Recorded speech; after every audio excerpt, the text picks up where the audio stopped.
everything starts with a vision. All right, so my vision, I don't know whether I'm in the way of people, but my vision, or Craft Your Future's vision, is to build a global community of people who are empowered. People who have achieved financial independence and have multiple income streams. All right?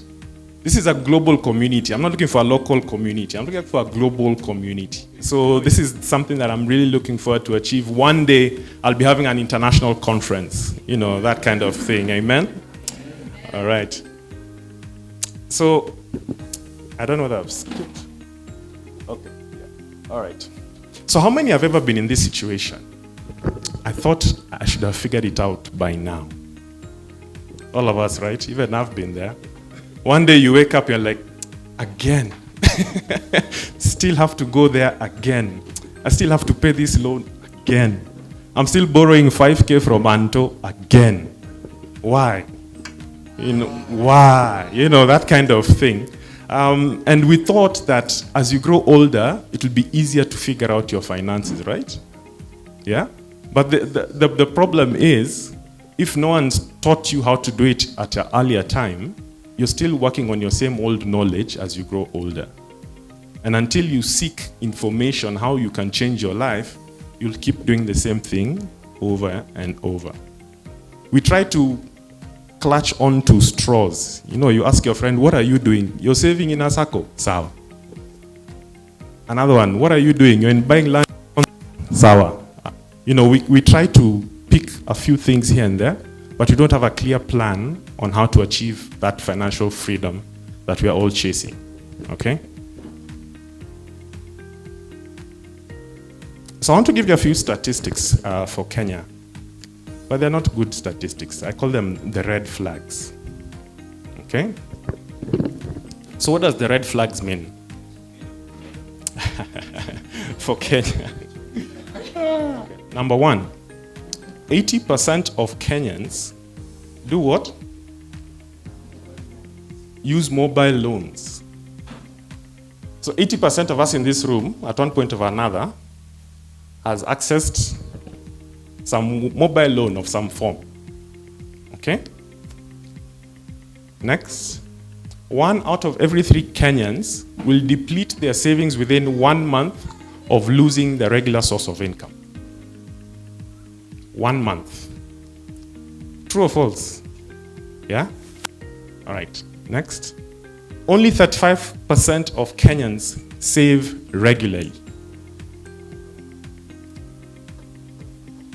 35% save regularly. Not those ones for this month, 2K, next month, 0, next month, 1 bob. Like regularly, you have a system in place every month that you're saving for emergency, short-term goals, long-term goals. So 35%. Now, when you say it in percent, it doesn't look much, but what's our population? 51 million? So when you do the numbers, it means there's a big problem, okay? All right, next. 82% of senior citizens, that is people above the age of 60, are still in active employment to meet their basic needs. So these are guys who should be retiring, but they're there just grinding as hard as you, because if they leave that job, they don't have money for rent, they don't have a house to run to and do retirement, they still have people to pay for bills and everything like that. So, and you here who are young want to get promoted, but you can't because somebody's seated there. And until he retires, because we won't fire him, until he retires, then there's an opportunity. But by then you'll be the old person sitting there. And then also you can't quit because you've been waiting for that position.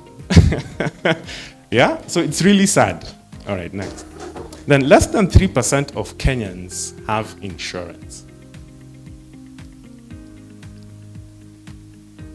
Because we are men of faith. We are men of faith. I'm covered by the blood of Jesus. Amen. Yeah? Because the thing is this. We don't see it as relevant. We see it as a waste of money to cover ourselves. Okay? Until the day you need it, then you're like, oh my goodness. You know, for example, medical cover. Not many people look for medical cover, especially those who are in business. The people in business are always like, I have enough that I need to restock. I need to pay this and this. I need to reinvest rather than cover the business. And then what happens? Mandamano Mondays comes and clears his stock. Those guys come, raid the shop, and then all of a sudden, you're starting again from scratch. All right? Or Mandamano Mondays, you're hit by something, you go to hospital, now you're paying for your bills cash. Then what happens? WhatsApp groups. Tumchange, that kind of thing. So we need to change a number of things in the way how we view these things. Right? Insurance is here to protect what you've built. It's not here to take away your money. Okay? All right. Now, ignoring the red flags means as a country, we're headed towards what we call old age poverty. If 35% of Kenyans are the only ones saving, if 3% are the only ones with insurance, if the senior citizens, 80 in your 60s, are still working to meet basic needs, then we're just growing old but staying in the same condition. And imagine we're still giving birth to children, so what are we going to give them? Poverty. Because there's nothing that they're going to have as a stepping stone to start off their lives. All right? Okay. So how did we get here? You can ask yourself that question. How did we get here? Because sometimes we end up somewhere and you're like, I didn't see how I got here, but how did I get here? Okay? All right. There's a common path that we go through, all of us, in the world, basically. So we start off with the first thing. All right. We grew up with no financial knowledge. All right. Personally, in an African setting, in my family, my dad never sat me down one day and told me, when you start making money, this is what you do. You put money aside, you tithe, then you put savings, then now you handle the rest with your expenditures. No one told me that. Then he said, no one told me, after saving, now you invest so that you start getting some side income. And then when you get this side income, you should get some wealth protection so that it protects you in case anything happens. Never sat me down to do that. The most we used to discuss money was school fees. Umelipa? Wapi receipt? Or hatuna pesa leo? That kind of thing. No money. Can I do this? No money. No money. So what happens? And then the other thing that you see them doing is, whenever there's money, the mood in the house is different. There's nyama today. Mnaambiwa twende tukule chips town. Tukunya soda. So what happens in your mind? You start knowing that whenever there's money, we spend it. We enjoy, we spend it. And the rest, when there's no money, tunakaa ngumu. Yeah. So imagine you grow up with that mentality. Yeah? So the next thing that happens is you try to figure it out by yourself. Because in Kenyan society, when you reach the age of 22, that's when most people graduate from their degree and start working. Some who don't do, some start working earlier. But then when you start earning your first paycheck, we assume you're an adult and you will know how to manage your money, right? So no one comes to ask you, hey, Norton, what are you doing with your money? Are you budgeting? You're like, hey, boss, umekuja sana. Unijui hivyo, no one comes to ask you, are you investing? What percentage of your income are you investing? No one comes to ask you that because you're an adult. In fact, the first thing that shows you're an adult, you move out. You move out, yeah? The house, because you need your space.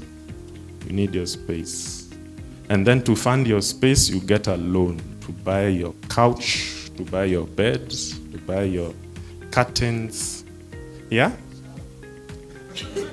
Yeah, because you're an adult. You see, that's the thing. So we try to figure it out by ourselves. And then now, as you're figuring it out by yourself, you don't have a clear plan. Now, you don't have a clear plan. Why? Because this is just my first job. I'm waiting for a better job so that I start investing. So I start saving, But sometimes that better job comes after 10 years. So for 10 years, you'd have done nothing much as you're waiting. Yeah? Okay? Next thing. Then as you're waiting, certain habits develop. Okay? So habits that develop, some of them are, you don't save. All right? You spend all you make. What else? You assume there'll always be money coming in at the end of the month. And what does that mean? I can afford to go to Pastor Mwindi and say, Nisadena 5K nitakurudishia next month. End month. That kind of thing. Because we are assuming money will always be there. All right? Next thing that happens, stagnation. Before you know it, you're there, 10, 15 years have passed, and you're asking yourself, still here. You talk to your peers who are now pilots at KQ, and they're like, yeah, we just moved into Kilimani, this is my second house. And you are there, I'm still here, I'm not moving, I'm still grinding, that kind of thing. Yes, you've not lacked food on your table, you've been blessed, you take your children to school, but you feel there's still much more. Yeah? So that's what I call stagnation. You're not where you'd like to be. Then the last thing that happens as time goes by, regrets come in. I wish I started earlier. I wish I started that business that my friend told me earlier. I wish I was saving a bit more. I wish I even built that one-bedroom house in Ushago. All of a sudden you're just having a lot of regrets. I wish I went back and did my degree. I wish I went back and, those kinds of things come in. This is a common path that we all go through. Now, if you don't break out of this path, for sure you'll do the whole cycle. So the fact that you have an opportunity to listen to some of the things I have to say, it's your chance to say, this ends today. And I have to do something differently. We learned about the prudent see danger and do what? And change direction. And the simple, what was it? The simple-minded? They just proceed. Yeah? All right. Next thing. So I want to ask you guys a few things. A word game. So I want to say a word and you shout out what comes to mind. All right? Sawa? Are we ready? Yeah. Rich. Omoka. Other word? What comes to mind? Don't even think it. Don't overthink. Elon Musk. Mutaiga. Money. What? Bentley. I like it. All right. I hope, can somebody just take note of some of those things guys are saying? All right. Second word. Salary. Rent. Saving.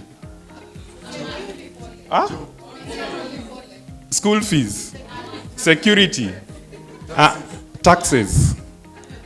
She what? Sheaf. Shisha. Housing fund. Yeah. Next word. Fuliza. Safaricom. Sota. Red flag. Yes? Sorry? Another word? Next word. Business. Hard. Wealth. Troubles. Freedom. Another word? Next one. Saving. Ngumu. Must. Freedom.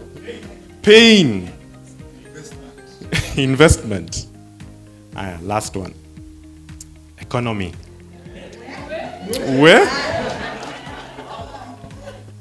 All right. Now, there's a reason why I say these words. Because success and failure starts in your mind. So if I tell you economy and you say hard, does that define you? Does the economy determine your success or failure? Last year we talked about the way we survived, as a country to pay our debt. And people were so emotive. These guys are borrowing endlessly. But how about you? Did you have debt?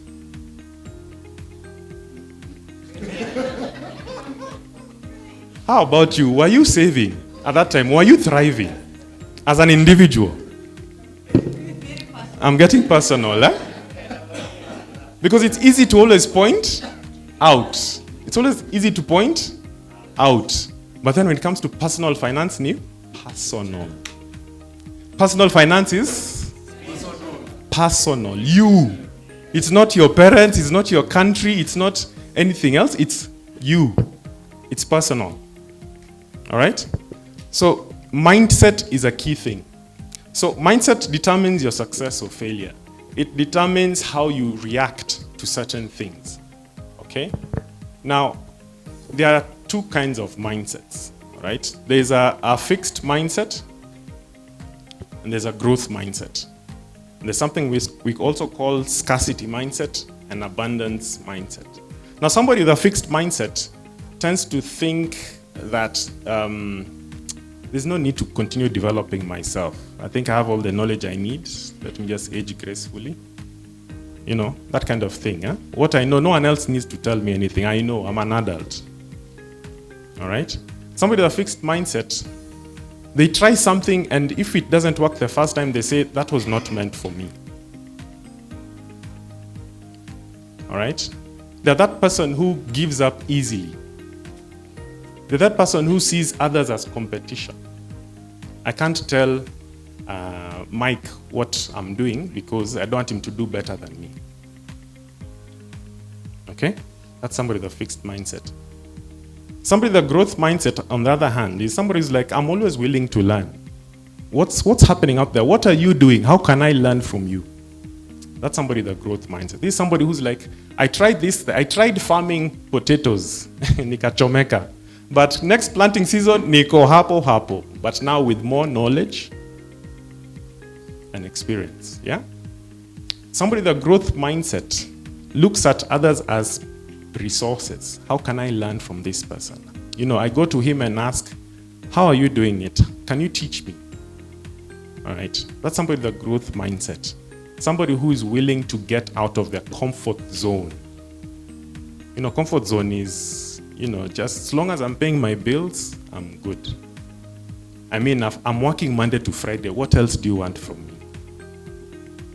All right? But actually, for you to get that freedom, it's what you do in your free time.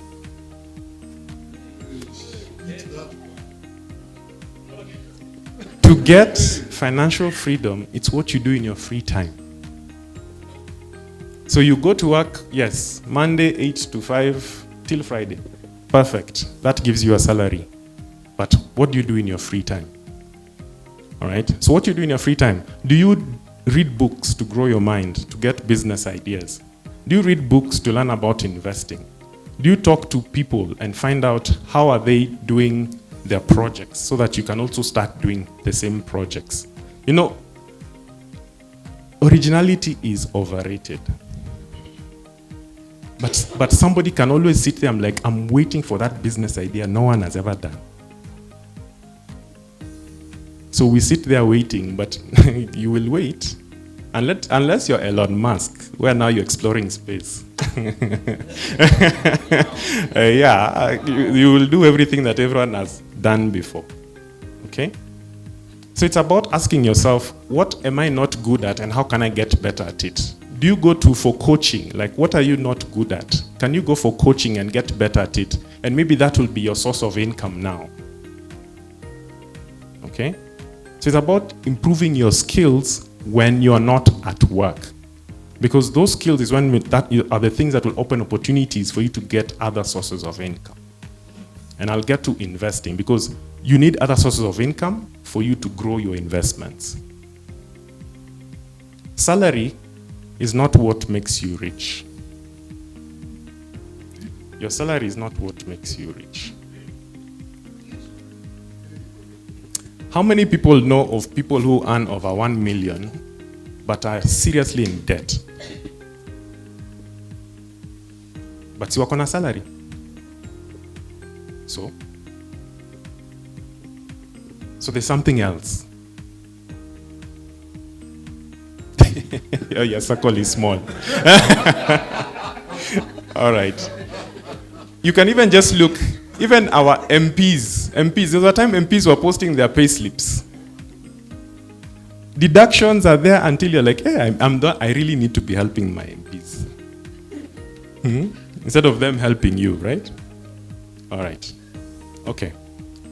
So those are just some of the mindset. Let me move quicker. Now, scarcity mindset is now somebody who, despite handling their basic needs, they still feel like they can't do any better than that.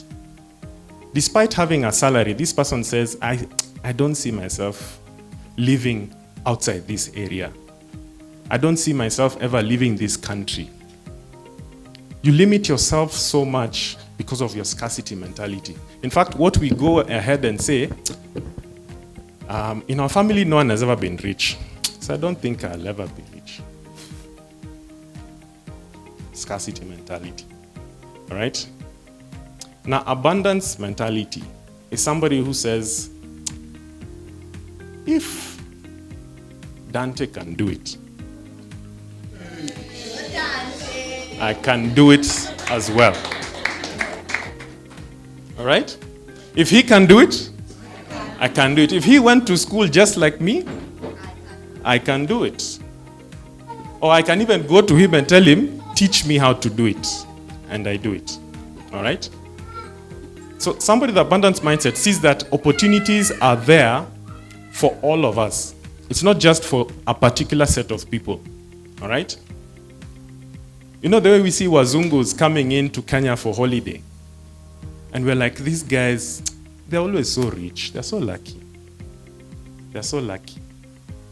Yet, let me tell you, there was a time I got the opportunity to go to the States. I went there, and they asked me, so, you'll be there. Amen. Now this guy has an abundance mindset. Abundance mindset. So I'm seated there with Wazungus, and they asked me, so what do you usually do in the holidays? So me, I'm there, I'm being very modest. You know, us in the holidays, we go to, I come from Kisumu, so we go to our other house in Kisumu. And they're like, oh, you have 2 houses. They were so jazzed. I'm like, yeah, everyone in Africa has 2 houses. There's your city home and your village home. They're like, whoa, you guys, yes.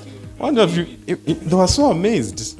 So I'm like, you guys, there's nothing they're showing us. We have 2 homes.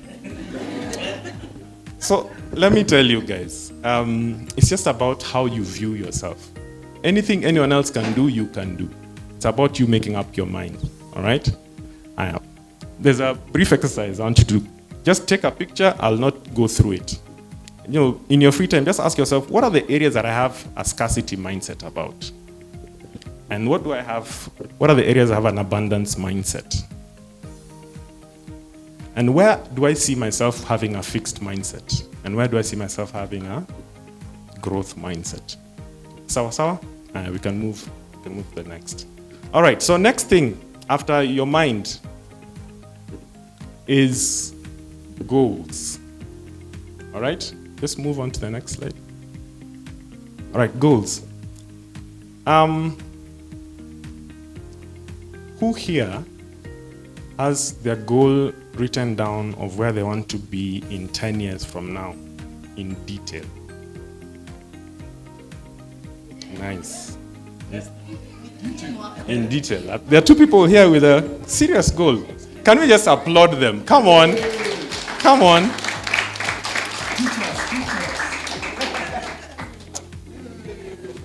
Now, 10 years. I'm not talking about next week. Not end month. 10 years. You know why your goal should be something long-term? So that it can drive you. You know, when you don't have a goal that is long-term, your thinking is always short-term. I just need to make it through end month. I just need to make it to the end of this year. Let me see. I don't know about next year, but I just need to make it to December. And what does that mean? That if somebody came and told you, can you do a course for 2 years? You'd be like, aye. Go more 2 years. Doing what for 2 years? But if you have a 10-year goal, 2 years is just 20%. 2 years will just be something small, a building block, so that the rest of the 8 years, you're making money from what you did the 2 years. All right?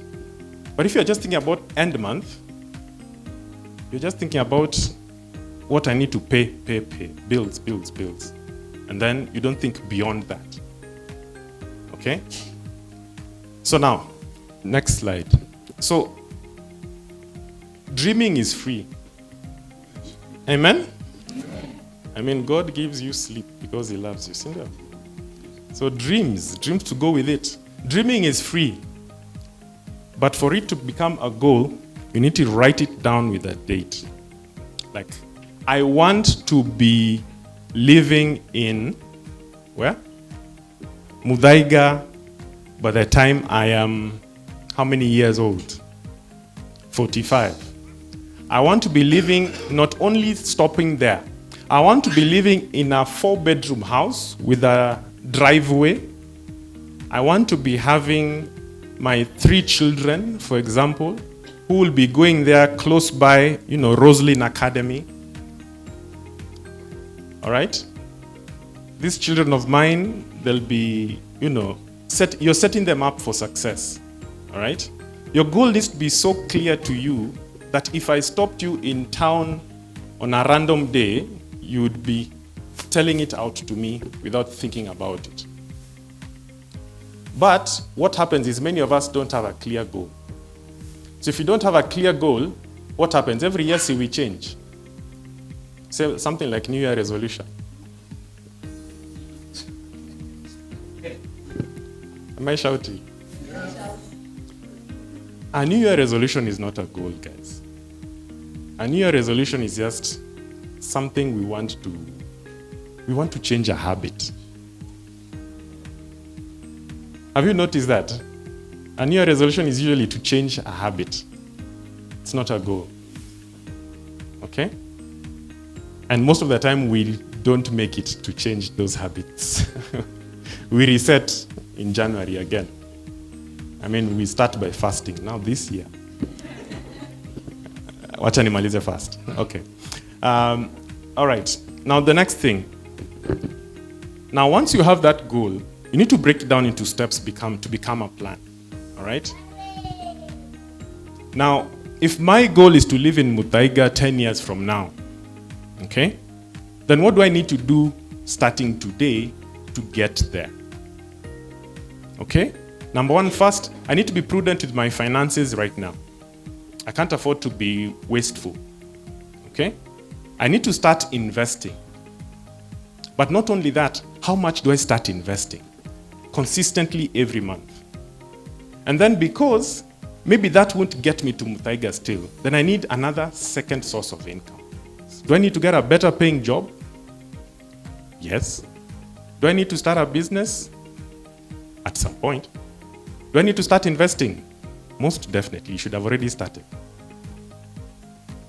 All right? What else do I need to do? Maybe I need to go back to school. Then I need to polish up on a certain skill so that I can get consultancies that pay me 500K once a year. All right? Maybe I need to get into social media. How many people are making money in social media right now? So many people. The one that I was just amazed at. Do you know, there's a channel, I don't know this lady, but on TikTok, the channel is watching her clean her house. She's just there scrubbing. Before and after, done. My goodness, the views and the millions of people who follow that person. Do you know how much money that is? From you washing your house.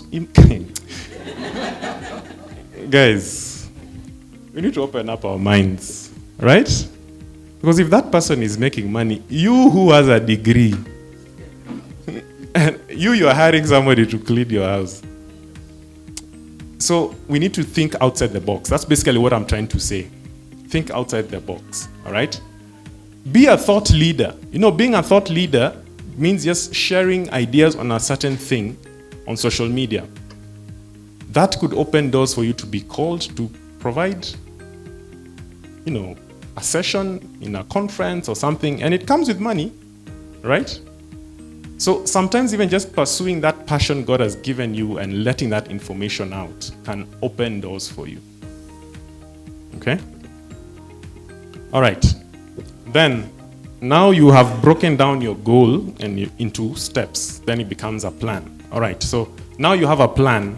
Now what's the next step you need to do? After that, now you need to convert the plan to reality. You need to execute the plan. You don't create the plan and file it. You have to execute. Executing is hard. That's where most of us fail. Executing is hard.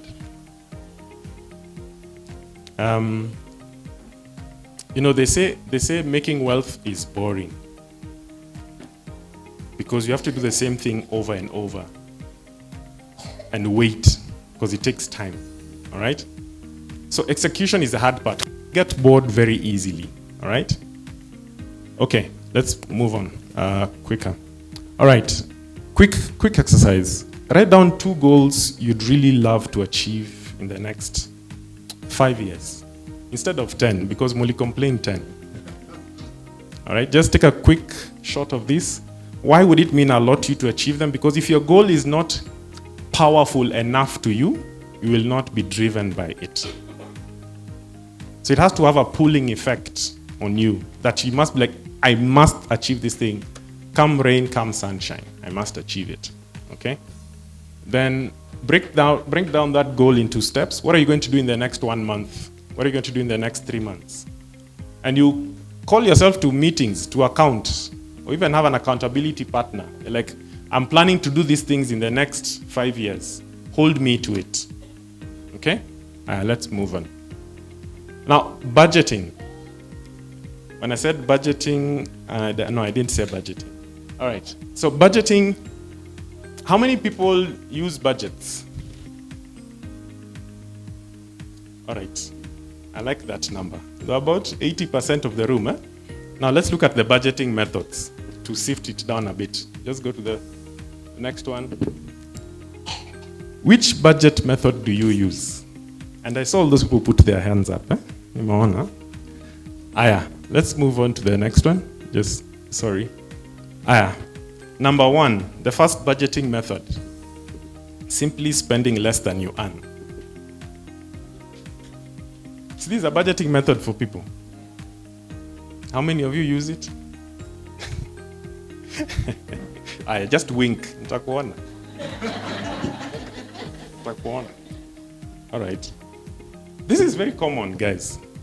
Because guys assume I'm within budget because I'm just spending less than I earn. All right? That's not a budget. Okay. Second one.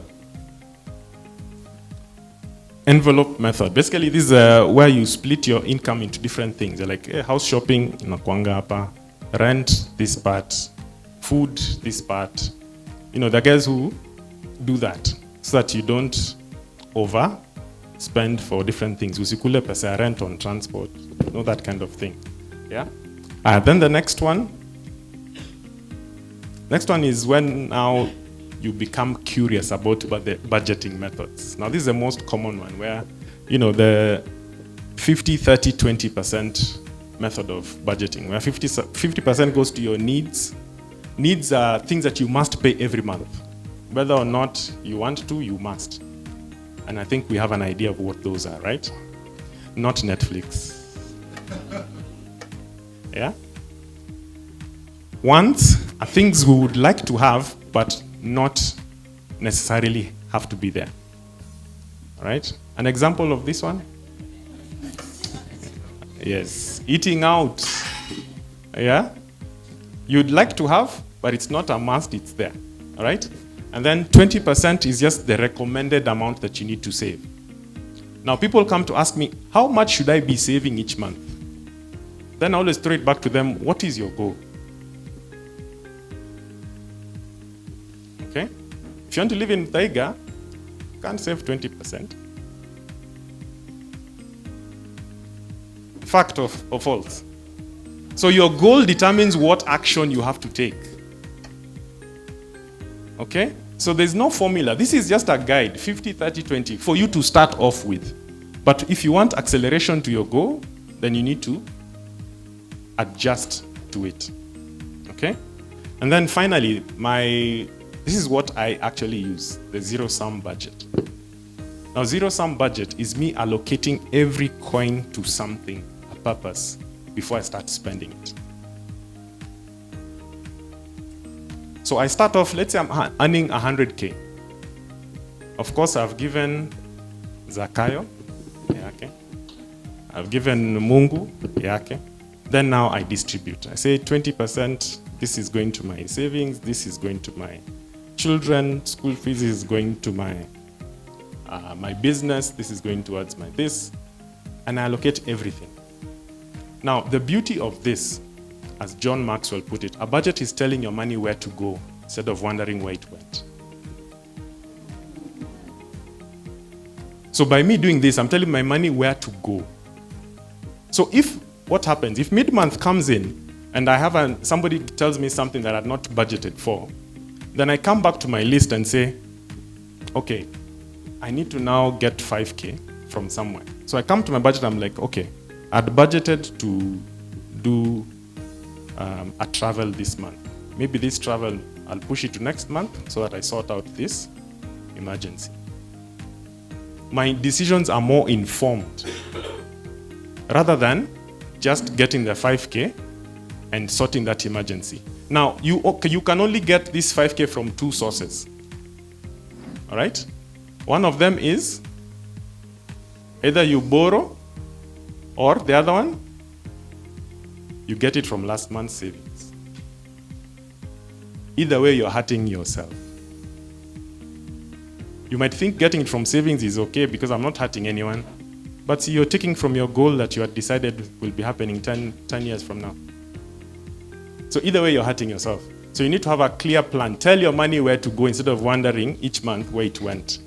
And if you want to see how bad it is, download your M-Pesa statement for the month. And just look through and ask yourself, why was I paying minor 3K at 12 p.m. on Thursday?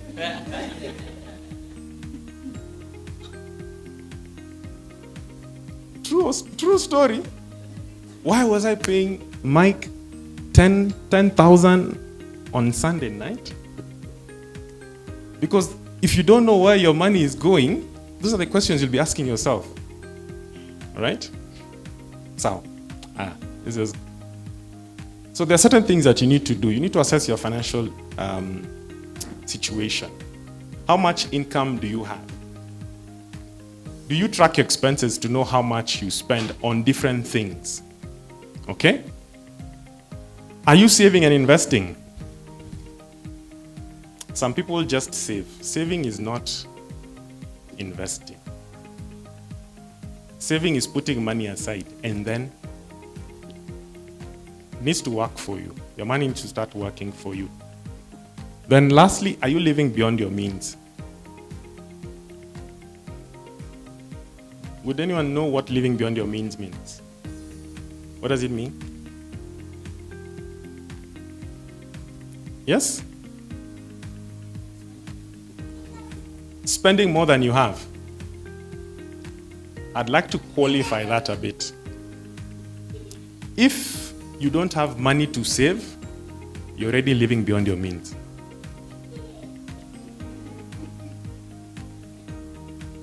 Yes. If you don't have money to save, you're already living beyond your means.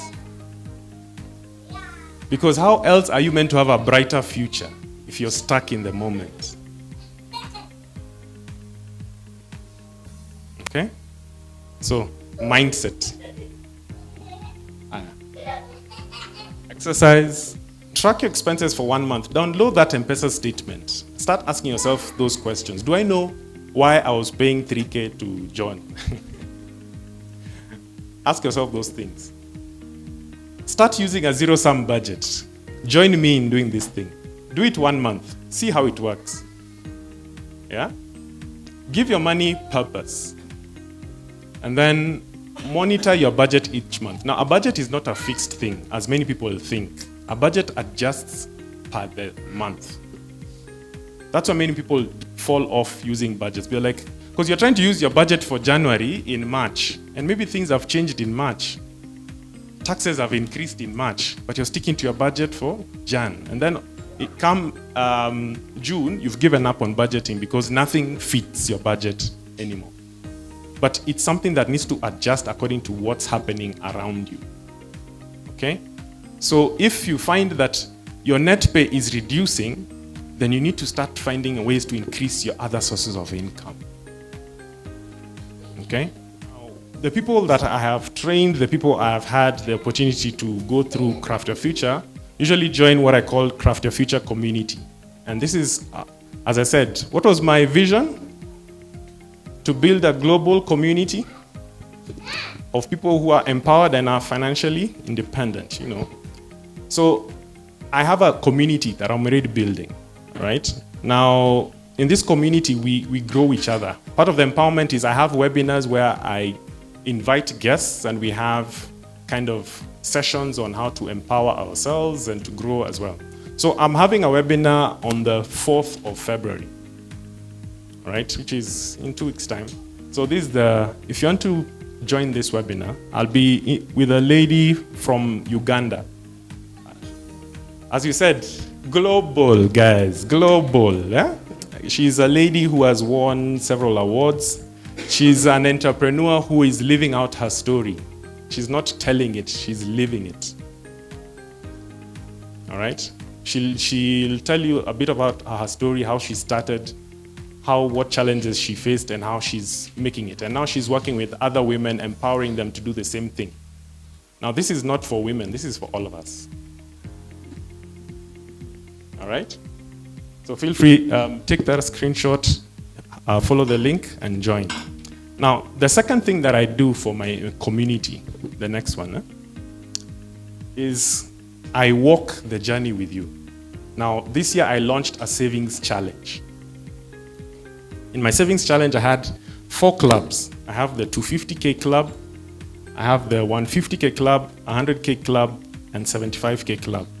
Basically, what means, if I'm talking about 250K club, I'm saying, would you like to have saved 250K by the end of this year?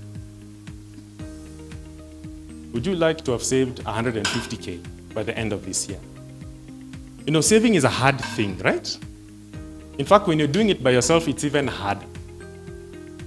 So I'm inviting people to come and let's do it together. I'm already doing this in Lavington. I have 56 people signed up. Now I'm offering this opportunity to you guys as well. If you struggle to save, come join me. Let's do it together. Believe you me, when December comes and you have 150K in your account, January blues are nothing to you. January school fees is not a shock to you. All of a sudden, life becomes lighter, despite the economy. So it's about you, personal choices, you, personal decisions. All right? So if you're interested, text me your name. We'll share. All right. Text me your name, the club you're interested in, and I'll send you an email with the details of how to join. All right? So if you're serious about changing your life, changing your narrative, come join me in this journey.